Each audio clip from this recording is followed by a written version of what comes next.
interesting than me, I promise you. First of all, I am going to bring up your host. Let's put your hands together, and I will let him introduce the esteemed guest. Let's put your hands together for Roger Clark, everybody.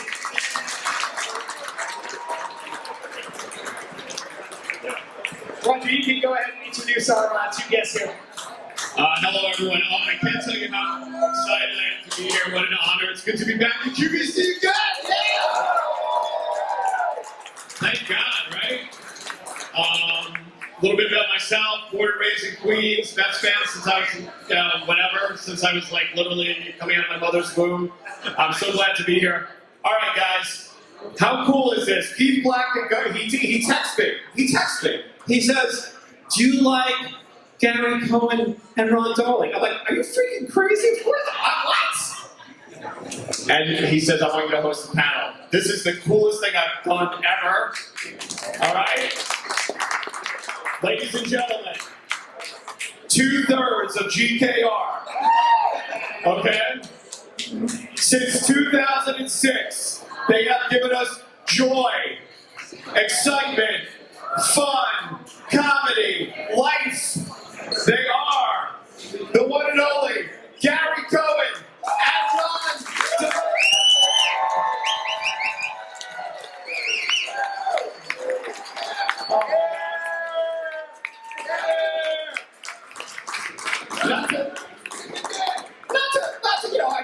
Ron Darling also was a member of the freaking 1986 New York Mets World Championship team! Guys, welcome. So, I have to say, I was a little nervous. I was taking the Long Island Railroad out here today, and I was a little nervous meeting two of the guys who I look up to very much. Broadcasting, baseball, but I talked to you for a couple minutes. I'm a little at ease now, thank God. And what you have to remember is that when Ronnie and I walk into a room, the first question always is, "Where's Keith?" We were talking about this backstage that instead of GKR, it should really be Keith featuring Gary. No, come on. Someone's got to call the game, Gary. Come on. Yeah, but there would be no game without Keith. Let's face it. That is absolutely true. So, and Gary, going back in time, you really, as we say in broadcasting, you really played your dues. Spartanburg, you were the Durham Bulls from like Bull Durham, Pawtucket Red Sox. You've done basketball, you've done hockey, you're the voice of Seton Hall. But since 1989, you've been affiliated with the New York Mets. I have to pinch myself off it because it's really the culmination of a dream come true, and be able to do something that you love so much for 33 years, more than half of my life, it's beyond words. And I worked 15 years with the great Bob Murphy, and I grew up listening to Murph under my pillow, trying to hide the radio from my parents so they wouldn't know that I was listening after I was supposed to be asleep.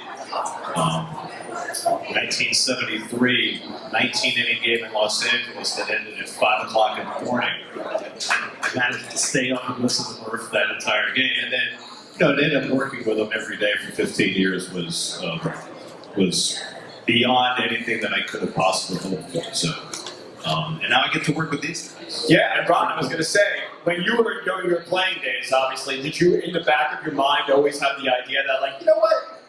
I know this game pretty darn well. I think I could be a broadcaster. I never, ever felt that way, but I did always love listening because when I was a player, of course, you had Merv, you had Tim McCarver, you had Ralph Kiner, of course. Just, I'm reminded of this many times. I kind of forgot about it, but on Saturday day games or Sunday day games when I wasn't pitching, I would always put the headset that they used to interview players on the field. I put it on and just listen to them for 2 or 3 innings, and it was great. I always loved listening to them. So maybe through osmosis, I somehow figured out that it's been a long time since I've been here. What a saloon this place is. It's huge. I know. Good to see you guys. I was telling you guys, the last time I was here was the same. This is embarrassing, but the last time I was here was the same winger. Okay, sorry. Yeah. Anyway, to 2006 when you guys first started, because 16 years, Gary, Ron, and Keith have been bringing us this joy and bringing us the games. I mean, you are about a year away, right, from catching up with the original, or the beloved Lindsey Nelson, Ralph Kiner, and Bob Murphy. But that first year, Gary, you had basically done radio mostly. Ron, you were a total neophyte when it came to the broadcasting game. Tell me about what was going on in that booth with Keith those days. Well, I think we all benefited from the fact that none of us had the slightest idea what we were doing. You know, we all knew the subject matter, but, you know, I had never really done much TV, and Ronnie had done the 1 year in Washington where he got hired like the night before the first game and didn't have a whole lot of direction there. And, you know, Keith had dabbled. I guess that's the best way to put it. He had been a broadcasting dilettante. And so we were all coming from a place where we didn't really know what to do. And so it allowed us to lean on each other. And I think that's really, ultimately, when you go back to the beginning and try and figure out why it's worked so well, I always go back to that we only had each other. We were very fortunate to have some fantastic mentors because we had the greatest director in the history of televised baseball in Bill Webb, who shepherded us through those first years. And the unsung hero of our broadcast is our producer, who's been with us since day one, Greg Picker. He is bright, he knows the game, he's creative, he pushes us in ways that nobody could possibly know. He's the guy in our ear and our second brain. So we've been very fortunate, but I really think that the fact that we were all kind of flying blind at the beginning worked in our favor. Yeah, I don't think that's even changed to this day. I think we trust each other so much that we rely on each other to pick up that little piece that maybe I didn't finish, or Keith didn't finish, or Gary didn't finish. And, a quick story, our first year, I think it was about a few seconds before we went on the broadcast, maybe a minute before we went on the broadcast, and only in Keith's way could he do this. One of the most difficult things to do in broadcasting, baseball anyways, is to have a three-man booth. There's so much traffic, three people talking, it's very hard to navigate who's going to speak when, and a lot of times in some three-man booths, they just end up talking over each other.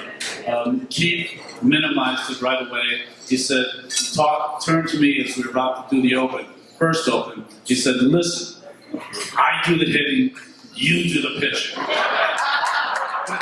With that sentence, that kind of took care of it right there.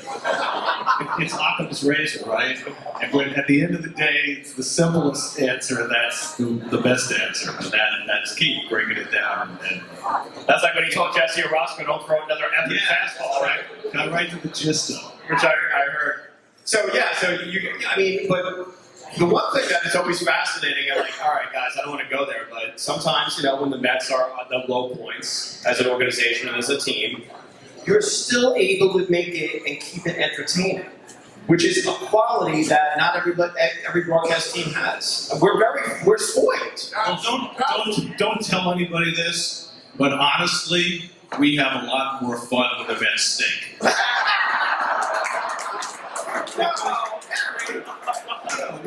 We're going to bring you the game when the team is good, but we pretty much play it straight. But when the team is bad and the games don't matter, then we can riff. We can. Ron, is that true? Ron can do his drum solo. Ron. No, I think the thing about the great games, Santana's game, the no-hitter, brilliant games that are in extra innings, whatever they are. DeGrom, any DeGrom, right? I think we always capture it and bring it. But occasionally when you have those lopsided games where the Mets are losing, I think we do an amazing job if it's something as simple as baseball cards or whatever. But I do. It's so funny. People love this. I'll tell you, every time we do baseball cards, our producer comes on and says, hey, listen, we're doing the baseball cards. All three of us are like, no, not the baseball cards. Anything but the baseball cards. But they always end up working out because our producer is great. But I don't know, I think our strength is when it's an upside down game You guys might be too young for this now, but the Larry Sanders Show was a talk show making fun of talk shows. Well, when it's upside down, sometimes we're a broadcast making fun of people that broadcast baseball games. That's kind of how we do it. All right, okay, that totally makes sense. That totally makes sense. Gary, I want to ask you about, and I'd be remiss if I didn't ask the guys, I'm sure you agree, some of like the Gary-isms, the Gary calls. You always start off, and of course this has become a part of our life, and a pleasant good afternoon or good evening. Of course, he struck him out. Big strikeouts, and of course, the home run call, which I consider legendary. It's out of here. I'm not even going to go there. I'm not going to say it. Something you developed over the years when you were working through your many years of minor league baseball? And.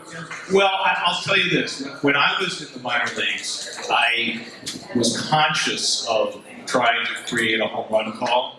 And I'm not going to sit here and embarrass myself by giving you some examples of some of the things I tried out. Who goes to Dynamo? When I was in Durham and Kentucky. But when I got the Mets job, I think I realized that all of that was forced and crap, and I wasn't going there. So I basically just tried to say what I see, and it sort of worked out. That the phrasing, it's not the phraseology, it's more the intonation, because other people say it's out of here, it's not a unique, Right, yeah, exactly. it's not a unique way of calling a home run any more than going gone is. But for some reason it resonated with me, and I try not to use it too much, but it seems to work. Ron, is it fun to watch Gary? When when you know that moment is there, it's a big moment, and Gary is such a master of making it even bigger when he does it. You know, I honestly didn't really notice the home run call until I think the Mets played the Philadelphia Phillies in an extra inning game in 2006. It was an extra inning game. Gary gave it a double out of here, and I almost had a chuckle because it's like, I mean, I don't know if it was Bob Murphy's "the goddamn game is over" or whatever he said. How did it feel like that? He said it's out of here twice so we could finally go home. But it's, I think it's not even the home run call. It's everything that Gary gives you after the home run call. This year, it wasn't even a home run. I think it was after the two thumbs down kind of episode, and then Baez, remember, he scored, and it was just a brilliant game, and Gary made the call. And it wasn't that, you know, the winning run scores, the Mets win it. The call was turn those thumbs around. And I remember sitting there and like, wow, that's pretty unbelievable that he was able to incorporate all that has happened in the entire week into one concise call. That's how brilliant this man is. Yeah. And go through some classics, Gary. All right, so obviously, Todd Pratt, walk-off, Game 4, 1999. Robin Ventura, Grand Slam single, Game 5, 1999 NLCS. Benny Agbayani, thank you. Walk-off, Game 3. Do you have a favorite? I know it's hard. It's like asking you have a favorite child. You know, what I have is a favorite season. You mentioned the Pratt home run and the Ventura Grand Slam single. 1999 was by far my favorite season because remember I started in '89. The Mets had just had their best 5-year period in the history of the franchise from '84 to '88 that Ron was a huge part of, and I got there in '89. He's like Bush. And they didn't make. That's exactly right. I've been called that before. What about the bathroom? So they didn't make the postseason for 10 years after I started. So when they finally made it in '99, and it was, you know, nip and tuck, there were 2 games out with 3 games to go, and that entire season, so many great things happened. There was a 5-run rally in the bottom of the ninth against Kurt Schilling with the Phillies. There was Matt Franco's walk-off hit against Mariano Rivera. There was that last weekend with the Brad Klontz wild pitch, and then the one-game playoff against the Reds, and the Pratt thing, and the Ventura.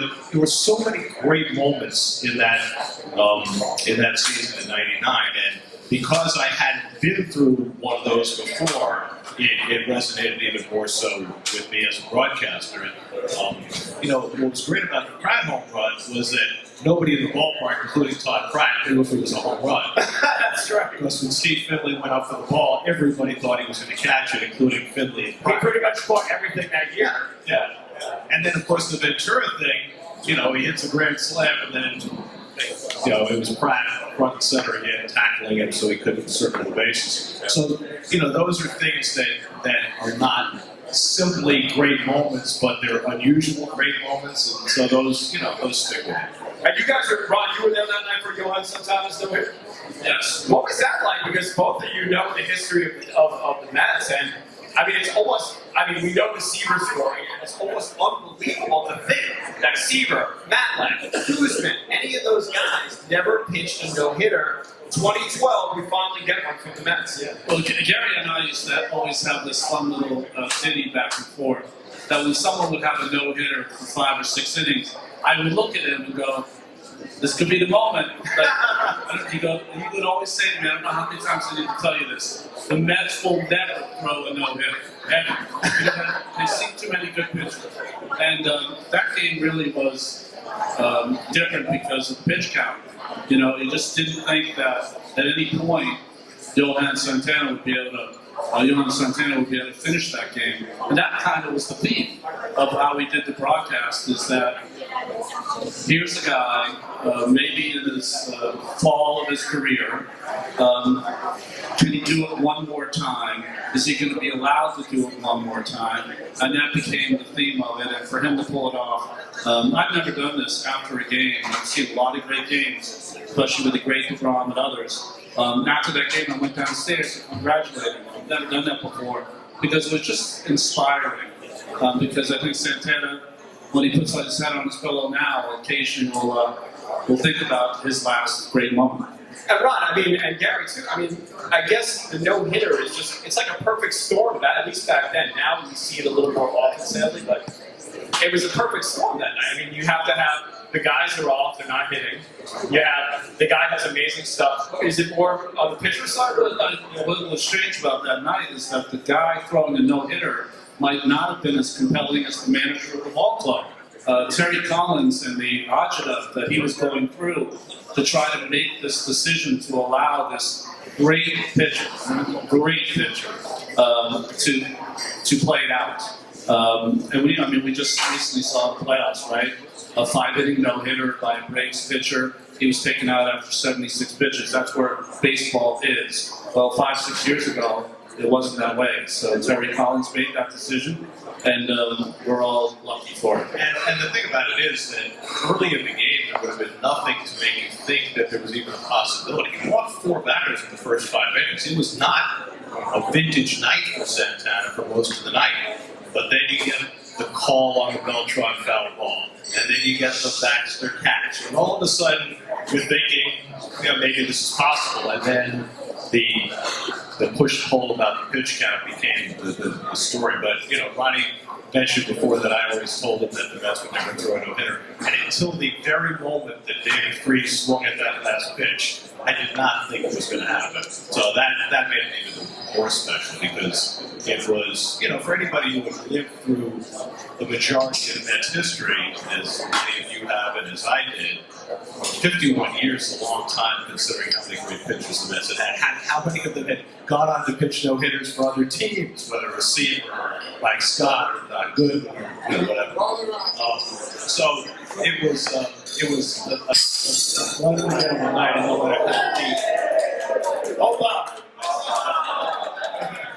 no matter how many no-hitters the Mets might throw in the future, it will always be Let's talk about another, even though the Mets did not win the World Series in 2015, for anyone who's from, it had been a long time, and it was not supposed, it didn't seem like it was really supposed to happen, but somehow it was a great season, right? 2015, guys? The Wilmer Flores walk-off was, in a lot of, Well, I think, and Ron, would agree with this. I think 2015 was 2 seasons, right? It was what happened up until a few days before the trading deadline, and then it was everything that happened from then on. Between the Flores tiers and the non-trade for Gomez, which led to the trade for Cespedes and getting Kelly Johnson and Juan Uribe and Tyler Clifford and Madison Reed and getting David Wright and Travis Darno back healthy. All those things happened right about the same time, and it transformed the team, and they were able to ride that all the way to the World Series. I remember that we do a lot of games, right, and many special games. But that team, after Cespedes started doing what he did best in those days, would make you get numb sometimes watching that game, and then you get to a point. I'm sure as fans you feel the same way, but you feel that way in the booth. Is that when the tide turns, you know what's going to happen. You know someone's going to get the hit. You know someone's going to get the out. And that is when you really love watching the game. And it gives you thrills. And that's the reason that you like to do this job. But that team was very inspiring right to the very end. We were there for the Harvey game. And if you were in the stands that night, it was when he took them out into the ninth inning. I don't think it gets any better. I think that's, in a strange way, maybe the first signature Citi Field moment. And, I know it didn't work out well, but I'm talking about as soon as he ran out to the mound, it doesn't get better than that. That gave me chills. I mean, I go back to the series in Washington in early September where they came from behind in every game. They used Drew Storen, and Cespedes had all the big hits, and Kurt Lewinheis hits a big home run. And then, a little bit later in September, the game in Atlanta, when they were down to their last out, and Murph hit the home run to tie it. It was almost as though the switch had flipped for this team to where they were not going to lose, and then to watch Murph do what he did in the postseason was incredibly special. I mean, just otherworldly, and that got them to the point that they got to. And I agree with Ronnie. People might take issue with Terry Collins leaving Matt Harvey in that game, but that was one of the great things I've ever seen. Was that pitcher that season, after all he'd gone through, to go to the mound in that moment and walk the ball that badly. I think every fan would sign up for this. Yeah, no, absolutely. So, obviously, this past season, it was, for fans, it was a little bit more it was on the disappointing side. There was a lot of high hopes at the beginning of the season. How, as broadcasters, do you handle going through the daily grind of things? And especially, one of the big things, you finally got back to being on the road. And I think, honestly, I don't know if it's because I'm in broadcasting, but I think all of us could sense you guys wanted to get back out there. You wanted to be in person, right? We didn't go on the road. That was it. That's the deal. And great experiment. But there's a whole rhythm to this game, and I know that we tried our best for your fans to try to give you a feel of what it was like when they were doing the road games. We probably didn't do a great enough job. It's just very, very hard. And being on the road and seeing all that is happening is the only way to deliver a baseball game. So hopefully that will open up again next year where we're always on the road because there's nothing like it. There's nothing like time and place, being at a ballpark, being able to talk about it. Instead of reading the weather is 59 degrees in Cincinnati, we're feeling the weather. All those things are really important. Hopefully it will return to normal. And there's a whole other piece to that too. Obviously calling games off a monitor is not ideal, but it's also not being there. It's not being in the clubhouse. It's not talking to the coaches and the players and getting a little feel for what's going on with the team. I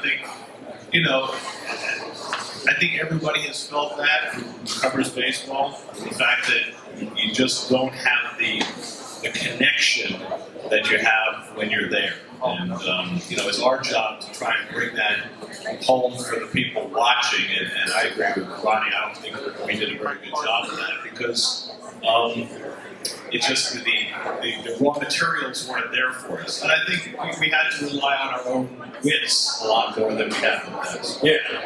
For example, when we do a game and we're at a stadium, and you might feel like, boy, we didn't quite get there. You think about it, we'll talk about it, maybe after the game, whatever. we had many games this year. The game is over with. We look at each other and like, we would jump in the car and go. We just, honestly, it was, we didn't even know what we did. So hopefully that'll change this year. All right, I think we want to get some questions from the audience. Are you guys lined up for questions, or is that, or should we keep going? Okay. Keith, questions? Anybody? Yeah. I was going to ask you guys because I think one of the fun parts about it when you guys are on the road is capturing the flavor of the town you're in, because every town you go to in the Major League Baseball has so much to offer. I mean, we won't go to the Skyline Chili, Gary. It does look pretty gross. You guys remember that? Have you ever tried it? No, thank you. No. You gotta try it once. No. Because how will you know otherwise? Should I try it? I told Keith, because Keith had not tried it, I said you have to try it once. And then you have to make up your own mind. I think this is true of most things. Yes.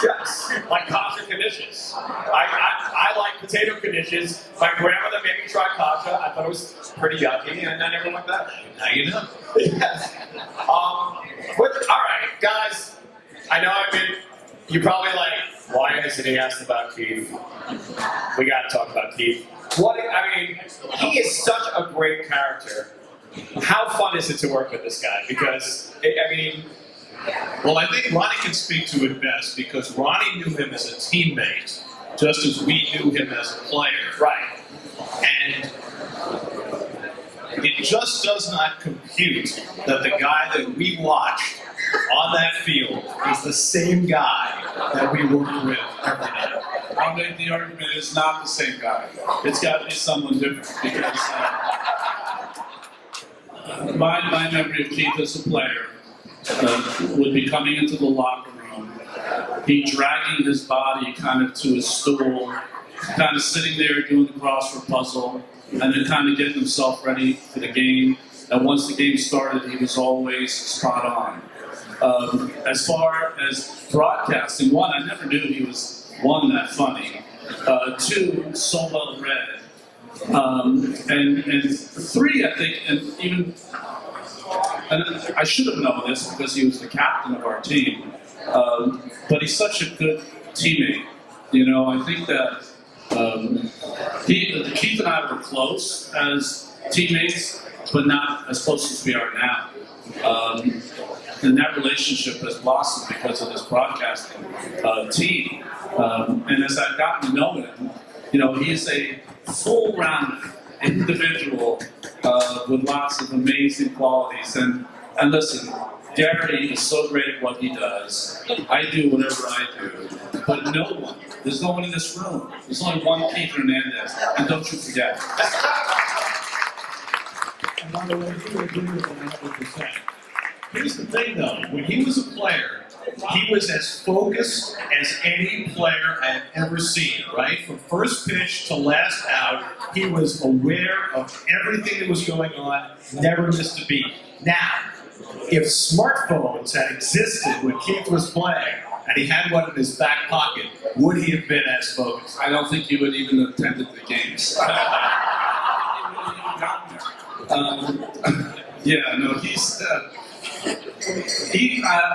We did a broadcast once. I'll never forget this in Washington. It was the end of the year.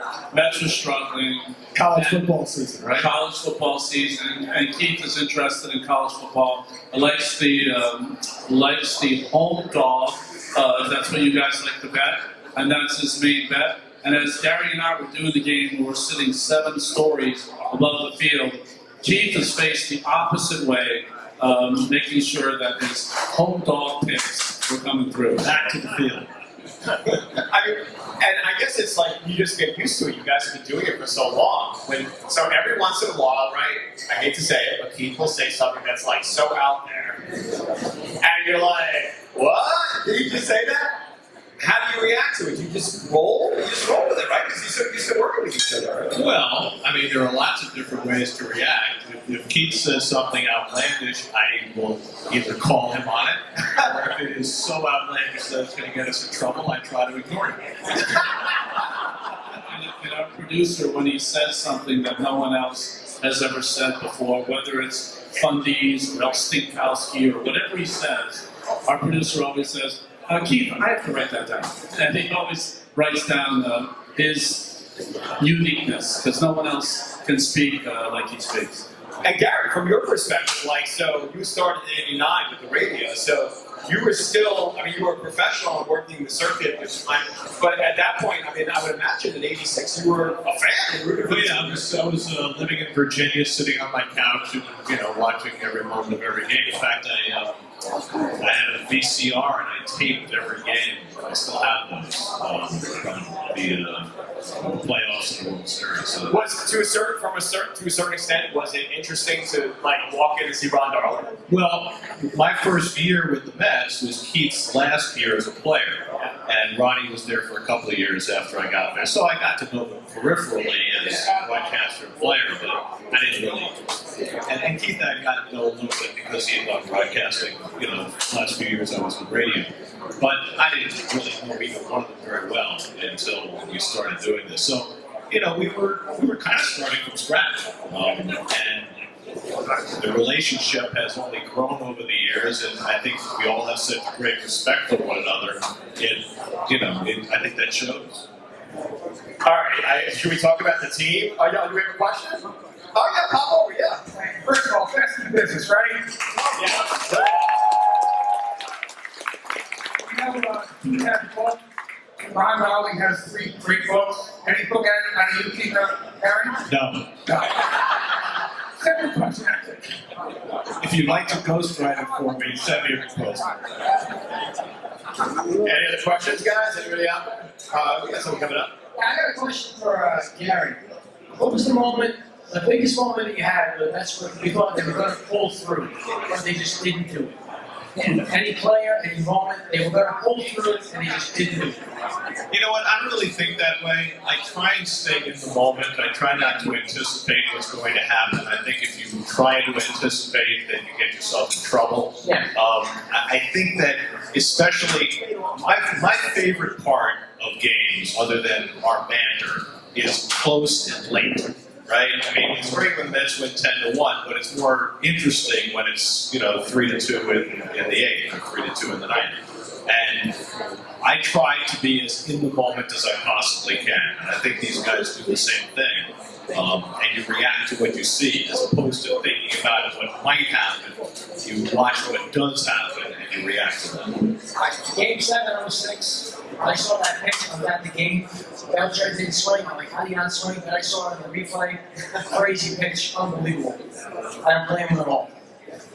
Would that be one of the top contenders, maybe? Well, we weren't broadcasting that game. I was lucky enough to do an inning on radio that game. That's a shame, by the way. Well, I got to do the Andy Chavez catch, and then I got to watch them load the bases at the bottom. To me, it was less about the 9th and more about the 6th. After Andy made a catch in the 6th, they load the bases with 1 out. Absolutely. And Jeff Suppan threw the greatest curveball he ever threw to strike out Jose Valentin, and then Chavez popped up, and they were scoreless until the 9th. So, to me, that was the inning where they had a chance to really make their mark. And but I was in the 9th inning. I was sitting in the rain on a stage outside Gate A, waiting to do the post-game show with Ronnie, watching a 7-inch TV as that game ended. So that was my experience. I appreciate it. By the way, Ron, my friends waiting for get your jersey signed. I can't wait to see that happen. Nice qualities. Hey, Mark Healy, you have a question? Yes, I do. The one and only Mark Healy from Golf and Baseball. Well, Ronnie was interviewed for the book, so Ronnie knows me a little bit. Gary, we've only met, a little bit here and there. This is my question. You had to follow a legend in Bob Murphy. And, Keith, Ronnie didn't have as much, Ronnie had to follow Ralph Kiner. So, do you guys ever feel that you've kind of taken the torch from those guys and still feel that responsibility to connect with the fans in that way that you're the broadcasting legend? You're a legend, Gary. And so are you, Ronnie. Mark, I think we all bring something different to the table. I grew up listening to Bob Murphy and Lindsey Nelson and Ralph Kiner. That was my childhood. And it's funny because, I got to work with Murphy for 15 years, so I don't feel as though I took over for him. I feel I kind of took over for Gary Thorne. He was the guy I replaced, which was hard enough because Gary was so fantastic in those years with Murph. But I didn't realize until I started working with Murph how much of him had rubbed off on me and how much my cadence and the way I described things mirrored a lot of what he did. In fact, there were certain phrases that I had used as minor leagues that were his that I had to stop using. When I started working with him, I didn't even realize they were his. So I think there's been a great tradition of broadcasters with the Mets. And how he is keeping that up on the radio with Wayne. They do an unbelievable job of maintaining that legacy. And we're just trying to do our part every day. But, I'm not Bob Murphy, and I'm not Lindsey Nelson, and I'm not Howie Rose. I am who I am, just as Ronnie is and Tim McCarver. He's bringing something different to the table. But I think that the Mets have been very blessed over the years with a great legacy in the booth that we're just trying to maintain. Thanks, Mark. Yeah, we really are spoiled. That's a good point. And to feel like Gary, after listening to those folks all those years, to be able to do this. I mean, Gary's like a kid from Queens. I mean, I got we didn't grow up. Yeah, I mean, I spent 500 nights in the upper deck at Citi Field. Ronnie was an athlete. Ronnie was a Red Sox fan, but he wasn't as much a fan as he was a player. But my experience, I topped out at 14 years old in Colt League or whatever it was, and I stunk. So my experience as a baseball person was as a fan, and then I think I was still bringing some of that to the table. Did you say 500 nights? At least. So I'm just thinking of Billy Crystal on those 700 Sundays. Right. There's your next off-Broadway play. Right. Gary Cohen, 500 nights. And Ron, I gotta ask you this. This is one of the things that always amazes me about how you guys are able to broadcast these games, and Gary too. I've been watching baseball my whole life. I played baseball. I wasn't that great, but I love the game. But I don't know, how do you guys know that it's a slider, a curve, a fast? How do you know? Well, Keith knows because that's the way you get 344. So Right. you know what's coming, and I did a little pitching myself. Yes, that's how we know. Gary, who didn't play at the major league level, is a major league expert on the balls that come in. So that really helps us as we try to figure it out. But it's just I don't know. You know what you know. People ask me all the time, how can you relive the game? How do you know every pitch that you threw in the game? Well, it was your life. Like you either did it or you didn't. When something is that important, you'll always remember. The thing that strikes me all the time is how Ronnie can anticipate how a certain hitter is going to perform against a certain pitcher. Because he's amazing at this. This is a good matchup for this guy and the guy with a home run. I mean, it's a fascinating thing to me. And the other thing is when we show the signs with the runner in second, he always knows what pitch is coming. I have no idea. Well, yeah, and I think that's Gary, you put it much better than I did. I have a 10-year-old son who plays, baseball Little League, and I'll rewind it and say, Jack, did you hear that what Ron just said? And they're like, shut up, Dad. Anyway, because they don't want to listen to me anyway. That's what kids say to us. Exactly. But it's not even, there's a big difference between saying fastball for a strike or what you guys do. The one thing about being a starting pitcher is that you perform once and 4 other days you sit on the bench. So you can either watch what's going on or not watch what's going on, and I guess I watched. Yeah, that's good. All right, let's go through some moments. Do you guys have, we talked about the 1999 season, Gary. Any other favorite moments in broadcasting that really stuck out over the years that you were like, wow, that was really cool? The night a couple of years ago when they played the Nats and we sat out in left field and Todd Frazier hit the home run right past us to time the game, that was really cool. That was a great moment.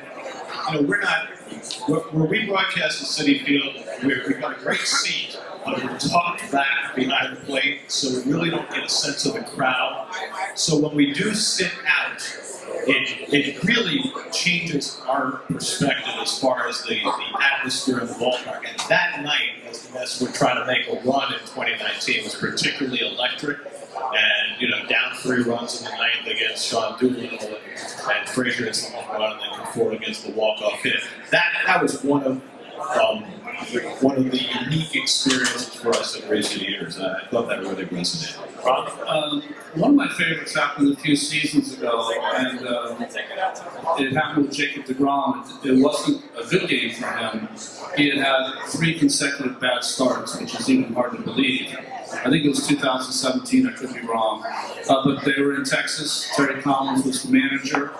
And Jacob came to the bench after being taken out, and he was lost. And I know that feeling. Every pitcher knows that feeling. He feels it a lot less than most of us. But I remember Terry sat down with him, and I'm such a big Terry Collins fan as a human being, taken apart from him being a manager, that he was a human being that night. He was paternal that night, a father that night to this young, great athlete who was lost after a start. And for him to sit down, and I tried to intimate what he might have said, because I've had managers say that to me before. I don't know if Terry said those things. But that to me was what I bring to our broadcast, is that I somehow try to take you inside those little discussions. And I seem to do a better job when the discussions are bad than when they're good. I don't know what that means, but that's kind of what I bring to the table. So when I bring it to the table on a higher level, I feel proud of that. Wow, yeah. I love that. All right. Just a quick, what you best hitters you guys pitched against, watched as a broadcaster? Pitched against Tony Gwynn, hit almost 500 off me. And I gave up 2 hits to him. I think he was like 24 for 55, something crazy. But I gave up 2 hits to him in consecutive starts against the Padres that bounced. They bounced, he hit them on the bounce, up the middle for base hits. So he was the toughest hit for me to get out.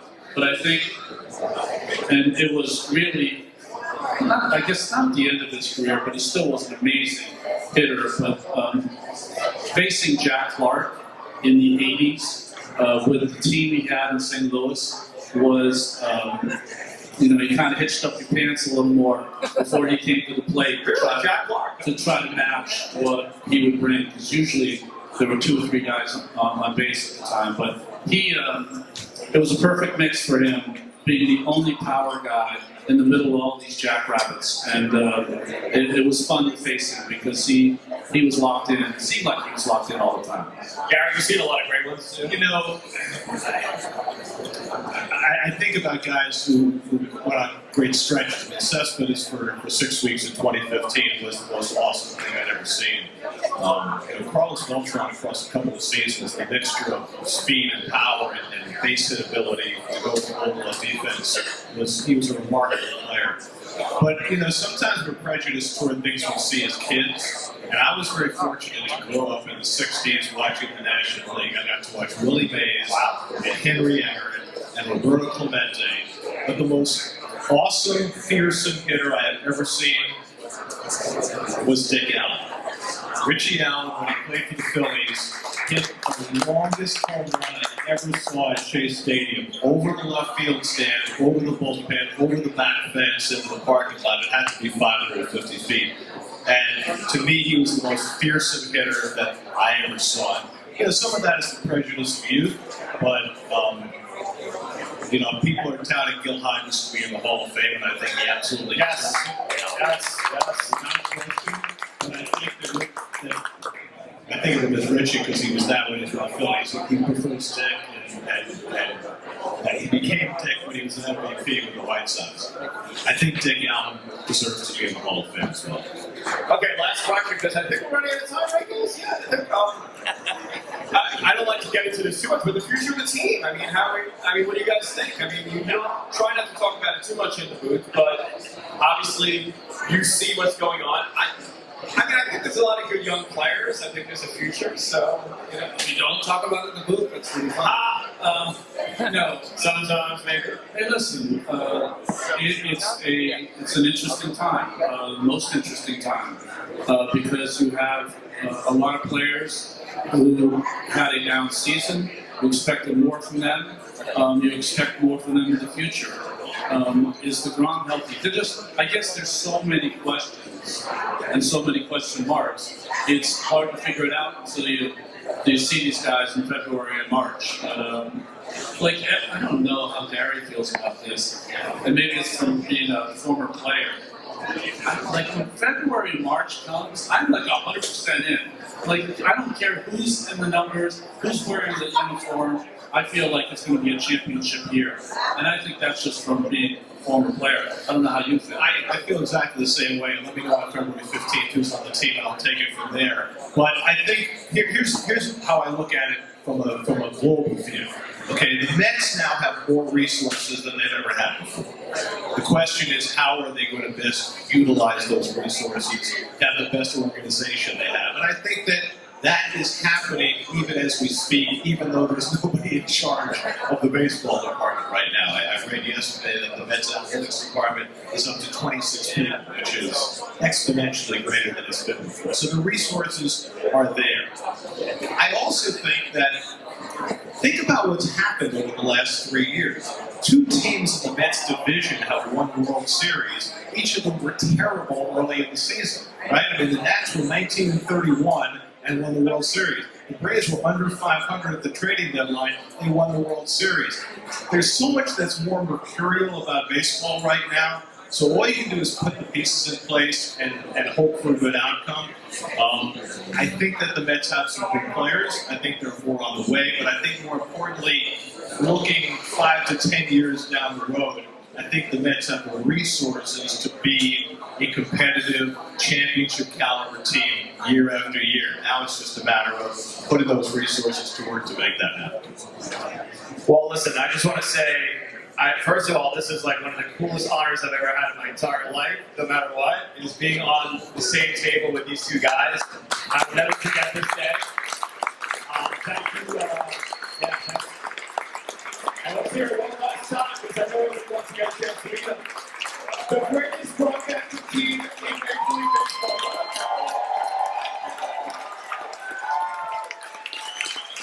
Thank you.